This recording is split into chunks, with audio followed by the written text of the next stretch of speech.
Well, we're back right here in the studio, and I hope everyone is enjoying their evening.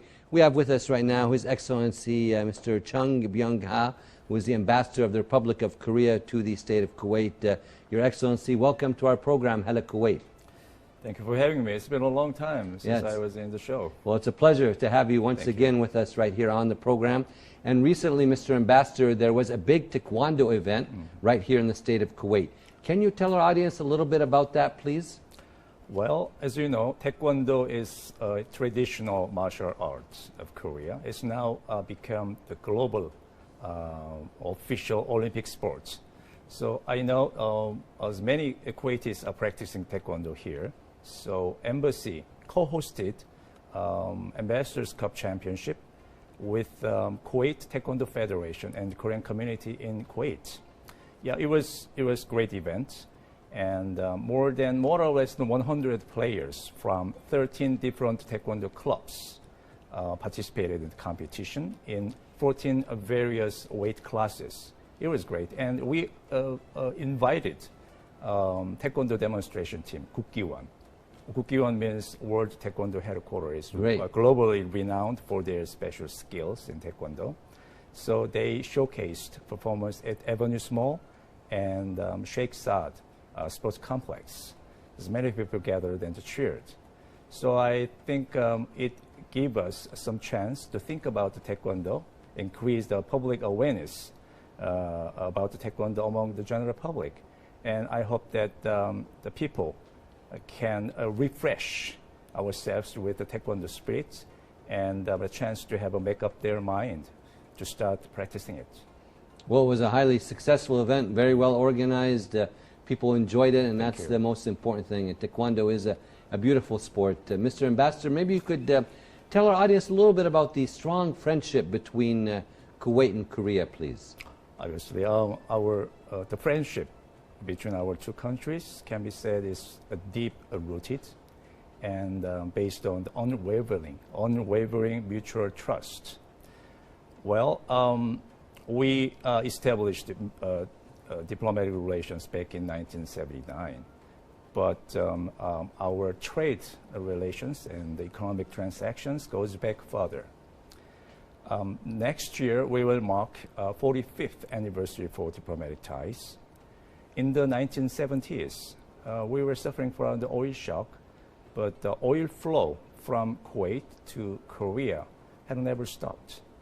And in the 1980s and the 90s, many Korean workers and engineers worked in Middle East countries in the construction job, including Kuwait.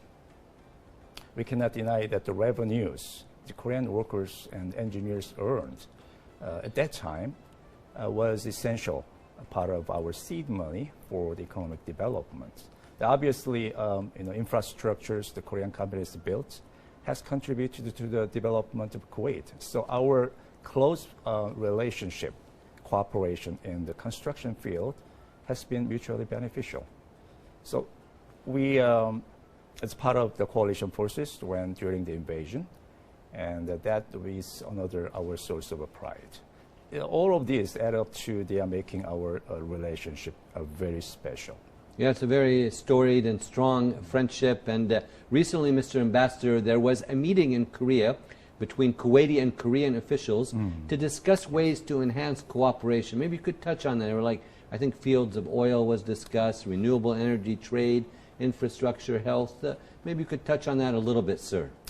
Last week, there was a high-level policy consultation between our two foreign ministries.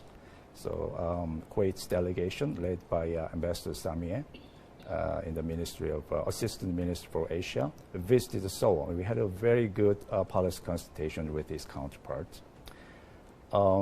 We discussed about how we can improve our bilateral relations, and we shared the view on the how we can expand the horizon of our bilateral relations, cooperations. So it was very meaningful, and we discussed on comprehensive agendas. Let me give you some more stories about the bilateral relations. Let me give you some numbers. Sometimes numbers symbolizes our bilateral relations. For example, 1 to 3. maybe one means Zabel Causeway is the number one, the longest causeway in this part of the world, built by Korean companies. That's number one. Number two, Korea is the second largest oil importing country from Kuwait. That means the volume of oil Kuwait is exporting to Korea is the second largest. And number three, Kuwait is the third largest oil exporting country to Korea, I mean. So that's 1 to 3. Even I can give you some number 10 and 20. Oil being imported from Kuwait account for 10% of our whole oil importation from overseas to Korea. 10% is great number. And 20. Last year, our trade volume reached $13 billion. Okay. But I think it's going to be a $20 billion anytime soon because we are on the growing trend. Sure. So like that, our bilateral economic cooperation has been deepened so far. And I think, renewable energy is another sector in which we can promote further cooperations. For example, carbon capture technologies and green hydrogen is very a kind of technology we are developing. So I have I see we have a great potential for further cooperations. Let me draw your attention to the healthcare. Sure. The deal on the healthcare cooperation is well underway to manage the biggest hospital in Kuwait through Seoul National Hospital, which is one of the most advanced medical institutions in Korea. So if the deal is completed, I hope it is completed anytime soon, I think it's Kuwait people can benefit from the most advanced medical treatments of Korea here in Kuwait. By the way, it's a university hospital, so it can provide some training for the medical staff. That is another good point for that healthcare cooperations. Well, good to hear that, Mr. Ambassador, that the cooperation, collaboration is being enhanced on many different fronts, and thank you for shedding some light with some numbers on that also. And Korea is a very beautiful country, as we took a look at in that first report. It was just a glimpse there, and I recently visited and attended the World Journalist Conference in Korea, which was very well organized. So, Mr. Ambassador, maybe you could also, tell us a little bit about Seoul, which is a very dynamic city with so much to see for the Kuwaiti tourists. Tell us more about that. How do you find it? Oh, very beautiful. Your country is a very beautiful country with so much to offer and things to see and do, and very friendly people also. Thank you. As you know, the Seoul is the capital city of the Republic of Korea. It's been capital city for previous dynasty for several hundred years. It's the center of Korea, culture, and the heart of Korea. Seoul, Han River is running through the city of Seoul. Han River, upper side of Han River we call it Gangbuk. The south of the river is Gangnam. Sounds familiar. Korea's the pop singer, the Psy, yes. The title song is the Gangnam Style. Yes. The Gangnam means south of the river, which represents some fancy and a very big fancy district in Seoul too. District in Seoul.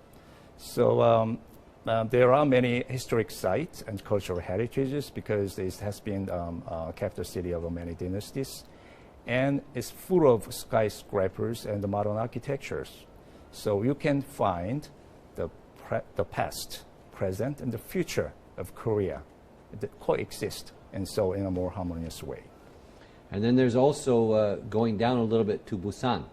This is also a very beautiful city which is bidding to host the World Expo in 2030. So a lot to offer there. It's on the water and so forth. Tell us more about that, please, sir. Busan is the second largest city and first port city, and second largest world's second largest transshipment port. That is gateway to Pacific Ocean. And the Busan, obviously, as you said, the bidding for hosting the World Expo. Yeah, World Expo 2030. Busan's expo theme is transforming the world and navigating toward a better world, better future. Its theme aims to deal with global challenges like climate change and the pandemic. So when it considered its location, and the 2030 is a target year of the United Nations Sustainable Development Goals, for us, Busan is the best place for hosting the World Expo. Wishing all the best in their bid for hosting this. Thank you so much. And then there's also Incheon, which is also a very beautiful city surrounded by 2 mountains and the main airport, also big parks. Tell us a little bit about that city, sir. Well, Busan is gateway to Pacific Ocean. Incheon is gateway to the Republic of Korea.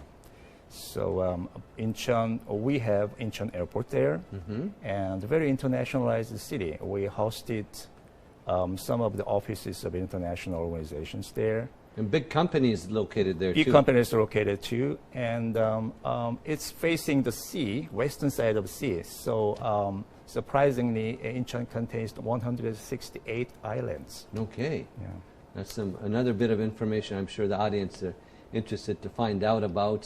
So many beautiful things to see and do in Korea. And you know, as you know, the local people here in the state of Kuwait love to travel. During the summertime, there's so much to see and do. So the Kuwaiti tourist who would like to visit Korea, maybe you could tell us, Mr. Ambassador, about some of the visa process. How is the visa process to go to Korea, sir? Okay.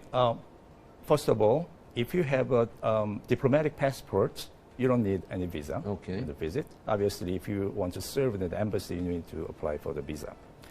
If you have ordinary passport, you have to apply for the e-visa. Okay. But strictly speaking, it's not a visa, but an electronic travel authorization. Okay. So any Kuwaitis who wants to make a travel to Korea should apply for the travel authorization through accessing to specific website. Let me show you. Yes, please put that up for our audience.